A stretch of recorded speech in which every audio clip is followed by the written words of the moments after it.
Welcome to the Who, What, Why podcast. I'm your host, Jeff Schechtman. In a stunning decision that sent shockwaves through the legal and political world, the Supreme Court recently ruled that former presidents are immune from prosecution for official acts committed while in office, even if those acts were criminal. This ruling, which goes beyond anything contemplated during the Nixon era, strikes at the very heart of our constitutional democracy. From the nation's founding, a core principle has been that no one, not even the president, is above the law. Our founding fathers, having fought against the rule of kings, deliberately created a system of checks and balances to prevent the concentration of power in any single individual or branch of government. This recent decision seems to upend that fundamental tenet, raising alarming questions about the integrity of our democratic institutions and the rule of law. To help us understand the historical context and potential consequences of this, I'm joined today by Corey Brettschneider, a professor of constitutional law and political science. In his new book, The Presidents and the People, Brettschneider examines 5 presidents who pushed the boundaries of executive power and the citizens who fought to defend our democratic principles. Brettschneider's work provides a crucial historical lens through which to view our current crisis. As we grapple with a ruling that seems to place former presidents beyond the reach of criminal law, we'll explore how past citizen movements brought the U.S. back from similar challenges and what lessons they might hold for us today. Corey Brettschneider is a professor at Brown University, where he teaches constitutional law and politics. And it is my pleasure to welcome Corey Brettschneider back to this program to talk about his newest work, The Presidents and the People. Corey, thanks so much for joining us here on the Who, What, Why podcast. Thanks for having me. Looking forward to the conversation, and thanks for that great introduction. Well, it is a delight to have you here. When you think about this current situation, the recent Supreme Court ruling, the thing I think that comes to mind most readily for a lot of people is Richard Nixon in his conversation with David Frost when he said, when the president does it, it can't be illegal. Talk a little bit about that, how people reacted to that at the time, and how legal scholars thought about that when Nixon first said it. It's a great jumping off point, and it's often cited, of course, for the idea that Nixon was kind of unhinged, that he would say such a thing. But my take on it is different. I look not just at the statement, of course, but the wider interview and the wider philosophical ideas that Nixon brought to the table. And what I show is that it wasn't a one-off comment. It really was his reflected view of how to understand the presidency. And just to get in deep, he cites Lincoln and says, I'm like Lincoln. Lincoln was in a civil war and essentially suspended the Constitution. And that's what I'm doing in times of war. And just to be clear, the Civil War he was referring to was the protests that were about Vietnam. He thought that division was so vast that that it aggrandized his own power. And that might seem like an anomaly, and there's a way to talk about it that suggests that he's really different from every past president. But part of what I'm trying to show is that there is an unfortunate but very real trend among some presidents, in particular these 5 who threatened democracy, and that's to read the Constitution as a kind of authoritarian document. So there is this tradition of an authoritarian constitution. Of course, there's a response to that, a much more democratic idea, including the grand jurors who I profile in the Nixon chapter, who actually tried to indict him but were stopped by the special prosecutor, convinced to at least delay. They had a very different idea, which is a simple one, and I think the common sense one that we know now is the idea that no person is above the law. That's how they saw it.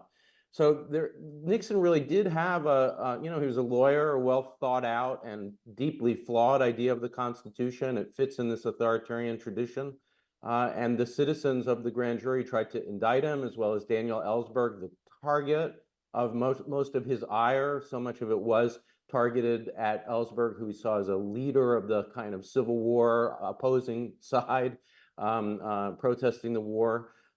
They had this idea of a democratic constitution, and so fundamental to it is this notion that the law applies equally to all people. And so if you have a president who commits a crime, they should be prosecuted. Now, here's the crazy thing about the immunity decision. It's part of the authoritarian constitution. But although it was common at the time for Nixon's advocates and allies, including his Office of Legal Counsel, to claim a sitting president was immune, the reason this ruling is just so over the top is because it's about a former president. And I don't think even Nixon had that idea. But just a last thought about Nixon and that statement that he made in the interview. The book is really about how we've recovered in the past from authoritarian understandings of the Constitution.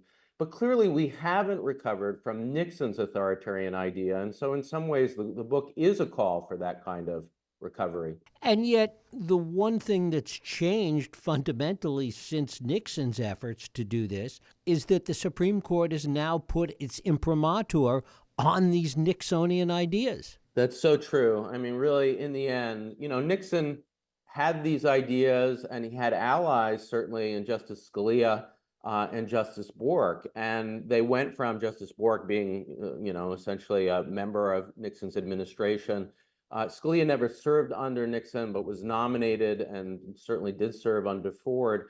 And they, from the beginning, were trying to vindicate Nixon's ideas. And as they saw themselves get increasing power, Judge Bork as an academic and as a judge, and of course, Justice Scalia, the most important justice for understanding the contemporary moment, really did revive the idea. And under the banner of the unitary executive, it really has recovered the notion that when a president does it, it's not illegal. It turns out that under the current unfortunate ruling of the Supreme Court, it's a vindication of Nixon. And that's why it's so important that we not stand for it. It's not as if the court's spoken and that's the end.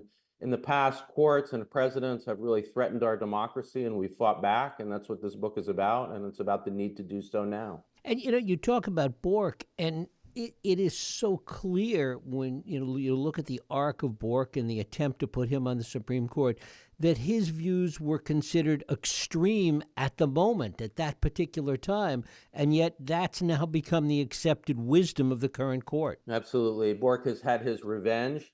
Justice Scalia was much quieter in his nomination, unlike Bork, who really fought with Joseph Biden, who was then the chair of the Judiciary Committee, about the unitary executive, about originalism.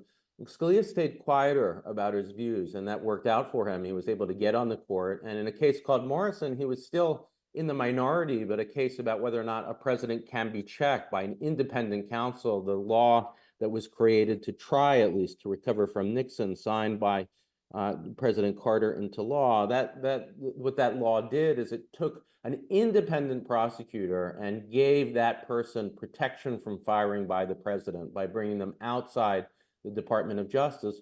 One of the things that office did is there was a memo written talking about why not just former presidents, but sitting presidents can be indicted for crimes. Now, that law was opposed by Justice Scalia in the Morrison case. It was upheld 8-1, but he wrote a fiery dissent. And really that dissent is sort of the birth of this idea of the unitary executive that you see the court affirming in the recent immunity case.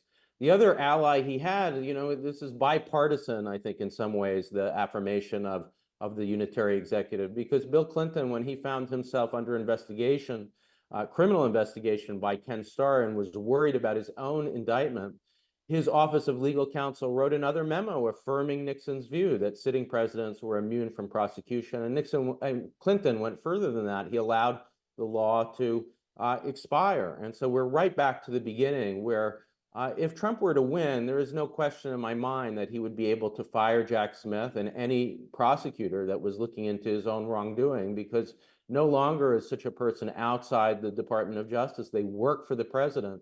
Just as Nixon did fire Archibald Cox, Trump would do the same here too. And so, unfortunately, it's not just that Nixon won over a few acolytes like Bork and Scalia, it's that he really did win in the long term by convincing even a Democratic president to take his side in the matter of independence of prosecution, of the possibility of prosecuting sitting presidents, and we're seeing the results of it now. Talk a little bit about this notion of the unitary executive for our listeners that don't fully understand what that means.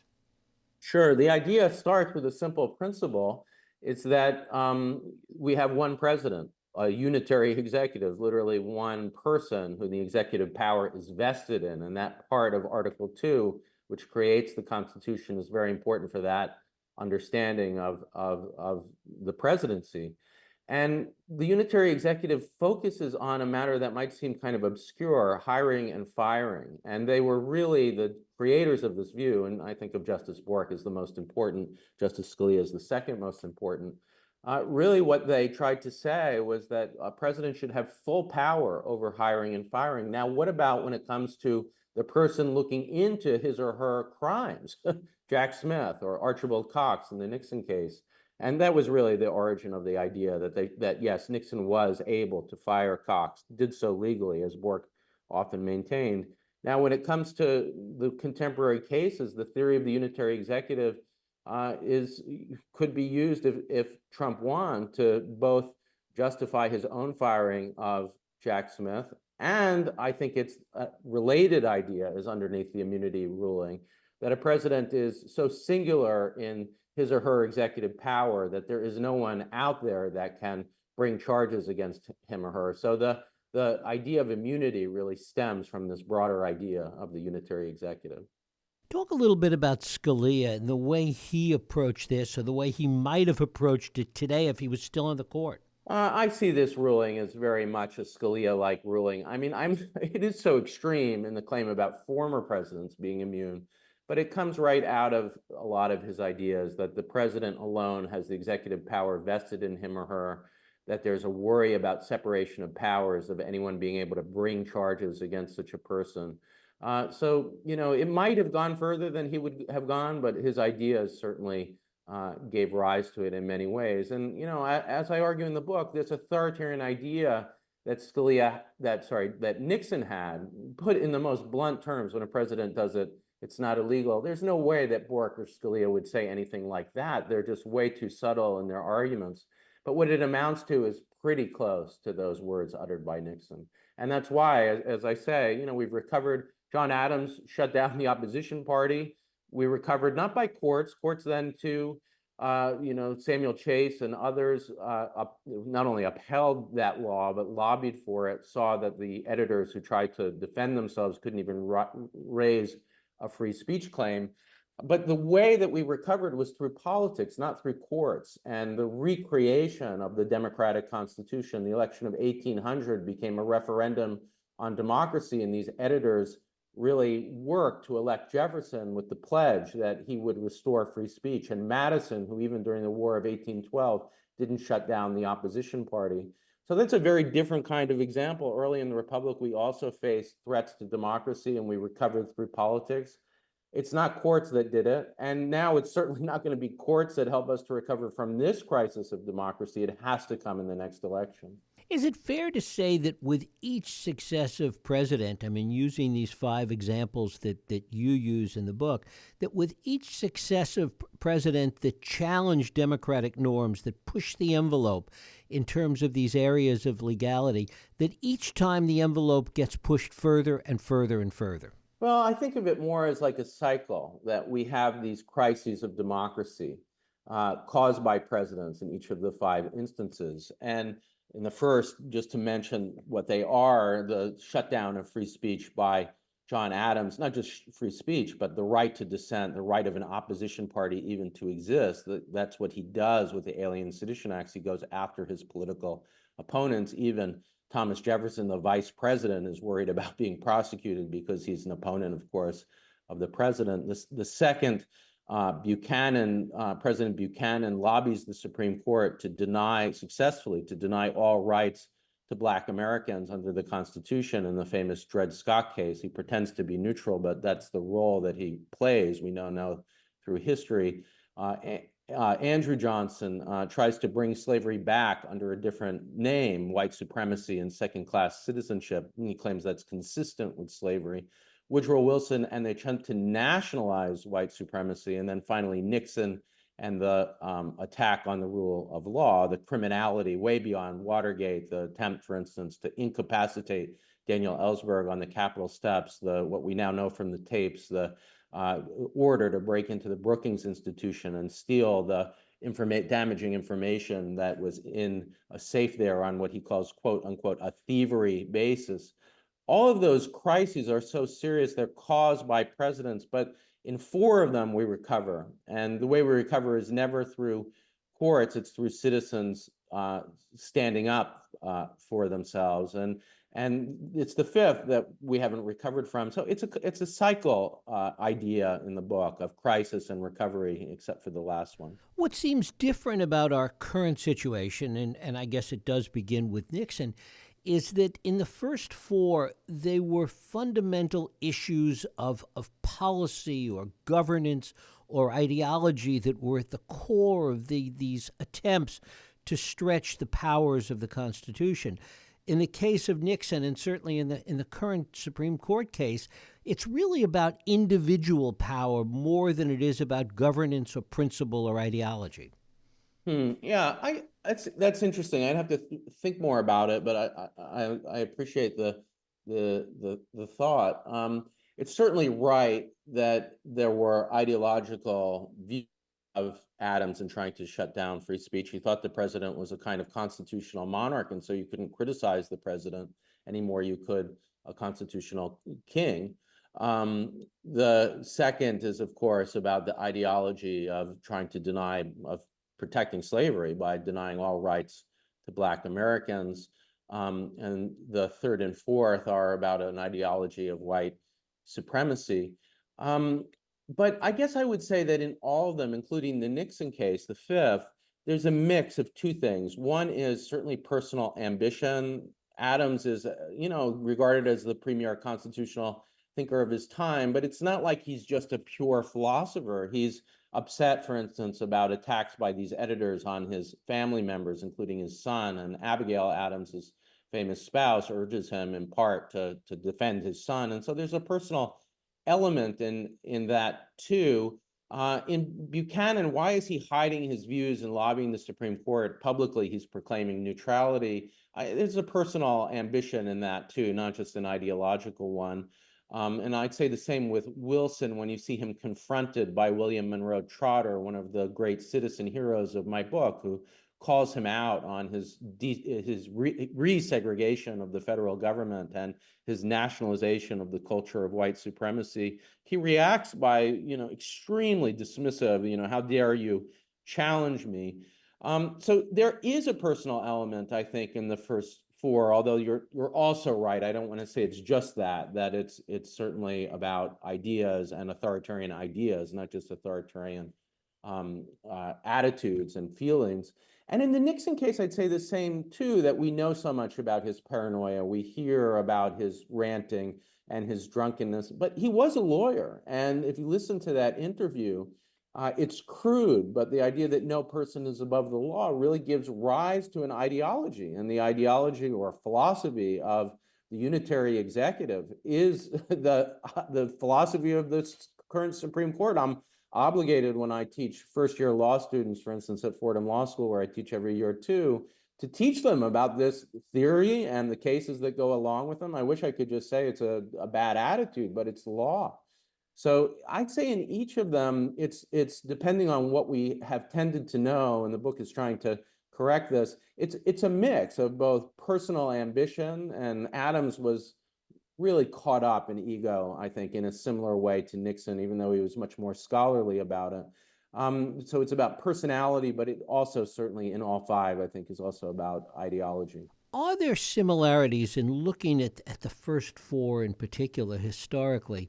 Similarities in the way the public reacted and began to address those citizen movements that you talk about? Yes, absolutely. And that's a core claim of the book, that what these citizens did in fighting back, and it was not public officials who did it. Part of the idea, just to recap for listeners, of course, many of whom haven't read it yet, although I hope they will, is that, we're taught in grade school, in middle school and high school about the famous system of checks and balances. And the idea is the Supreme Court is supposed to check an authoritarian president, or Congress is supposed to check an authoritarian president. And the thesis of the book really goes back to Patrick Henry, who says, look, these checks aren't going to work. The presidency is so powerful that if you get a good person in power, fine, they'll work. They'll listen to the checks. What if you get a criminal president of the kind that I talked about?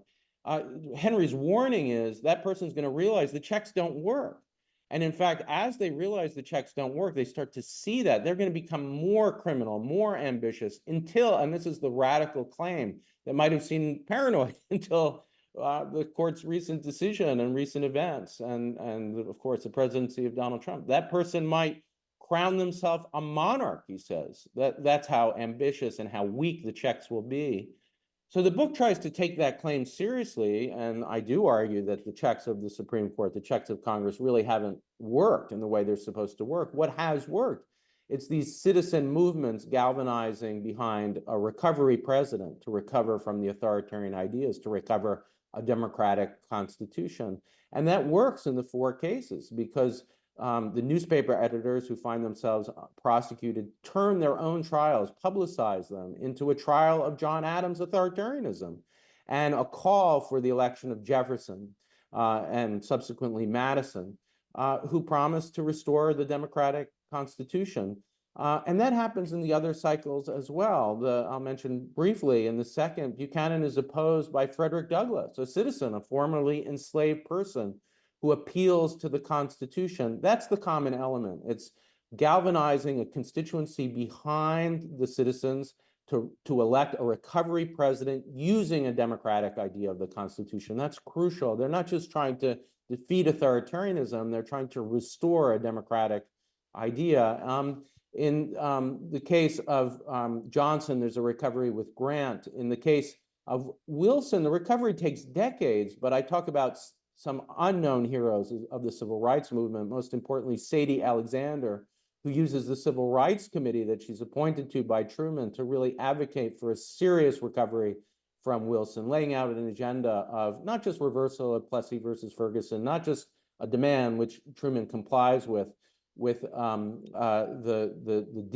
desegregation of the federal government, but also, most importantly, the use of financial incentives to demand desegregation in America's public schools, what becomes Title VI of the 1964 Civil Rights Act. She comes up with that, this citizen. So the recoveries aren't happening in court, the real recoveries. They're happening with these citizens, with movements behind them. In Sadie Alexander's case, of course, the civil rights movement, the NAACP is backing up what she's doing in this committee. And in fact, that's the reason why the committee is appointed in the first place. Walter White is able to convince Truman to appoint a committee to look into recovery, essentially from Wilson's nationalization of white supremacy. So that's the pattern. It's citizens standing up to an authoritarian president to recover a democratic idea of the Constitution. But more than citizens, these were not just pure grassroots efforts. That each of these, you talk about recovery presidents, that each of these required really charismatic leadership to counter this.